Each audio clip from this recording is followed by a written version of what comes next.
England, जिसने कभी आधी दुनिया पर राज किया था, आज वो खुद अपने ही घर में घुटनों पर आ चुका है। वजह डेमोग्राफी। इंग्लैंड ने कभी मानवतावादी और कभी सस्ते लेबर के चक्कर में बाहरी लोगों को अपने देश में बसने की इजाजत दे दी। युद्ध किए बिना, बंदूक उठाए बिना अब एक पूरी आबादी ने इस देश को अपने कब्जे में ले लिया। जो कभी शरणार्थी बनकर आए थे, आज सत्ता के केंद्र में हैं और असली इंग्लिश नागरिक, उनका अस्तित्व ही संकट में आ चुका है।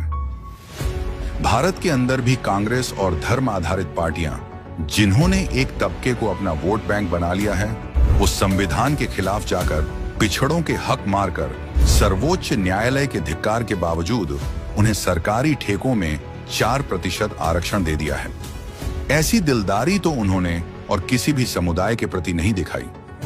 इस फैसले से बहुत सारे लोग कन्वर्ट होने के लिए प्रेरित हो सकते हैं।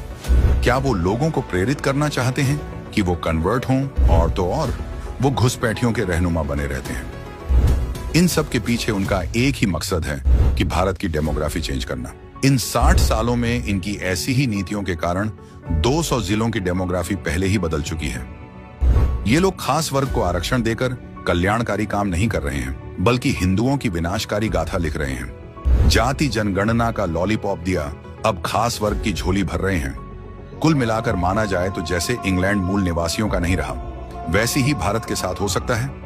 दुनिया में खुद को मानवतावादी दिखाने के चक्कर में ब्रिटेन ने पहले तो कभी युद्ध, तो कभी किसी कारणवश दूसरे देशों के नागरिकों को अपने देश में घुसा लिया। इंग्लैंड भी इन ठप्पों के डर से डेमोग्राफ इन्वेजन का शिकार हो गया और ग्रूमिंग गैंग के खौफनाक कारनामों को भी फलने फूलने दिया, जिनके हत्थे ना जाने कितनी बच्चियों के साथ रेप हो गए। इंग्लैंड डेमोग्राफिक इन्वेजन का शिकार।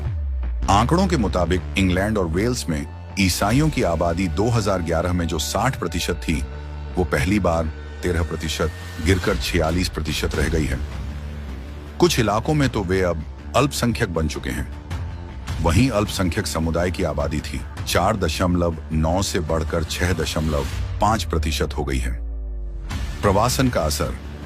इंग्लैंड की आबादी भारी प्रवासियों के कारण इतनी तेजी से बढ़ी रही है कि उसके जो असली नागरिक हैं, वो अपने ही मुल्क के अंदर माइनॉरिटी में तब्दील हो सकते हैं। सिर्फ 2023 में ही करीब 6,07,000 लोग इंग्लैंड में आकर बसे, जिसमें से ज्यादातर लोग अल्पसंख्यक समुदाय से ताल्लुक रखते हैं। माइग्रेशन ने इसे एक ग्लोबल विलेज बना दिया है।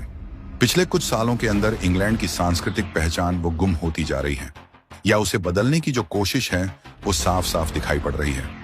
हाल ही में लंदन के सबसे पहले क्रिकेट स्टेडियम में इफ्तार पार्टी की गई। आपको क्या लगता है कि यह महज एक धार्मिक आयोजन था, या अंग्रेजों के लिए संदेश कि हम अब यहाँ के मालिक हैं? अब तो लंदन पुलिस भी इफ्तार का आयोजन कर रही है। राजा रानी का ऐतिहासिक रॉयल निवास विंडसर कैसल में भी रमजान की दावतें हो रही हैं। ब्रिटेन के राजा को चर्च ऑफ इंग्लैंड का संरक्षक माना जाता है, वो भी इस डेमोग्राफी चेंज को काबू नहीं कर पा रहे हैं। ये कहानी सिर्फ इंग्लैंड के डेमोग्राफिक आत्मसमर्पण की नहीं है, बल्कि भारत के लिए भी बड़ी चेतावनी है, जिससे हमें सबक लेना चाहिए। 1990 में कश्मीर से हिंदुओं को इसी तरह उखाड़ फेंक दिया गया था, और आज इंग्लैंड में मूल निवासी डर कर रह रहे हैं। और यहाँ भारत में सेक्युलर का चोला पहनकर कुछ राजनीतिक पार्टियां गंगा जमुनी तहजीब का नाम देकर इसी मॉडल को लागू करने की कोशिश कर रही हैं। जैसे कि कांग्रेस 4% रिजर्वेशन का प्रस्ताव लेकर आती है, और वो भी सिर्फ एक समुदाय के लिए। नाम बदला है, नियत नहीं। महागठबंधन की जरूरत नहीं। आज ही लें संकल्प।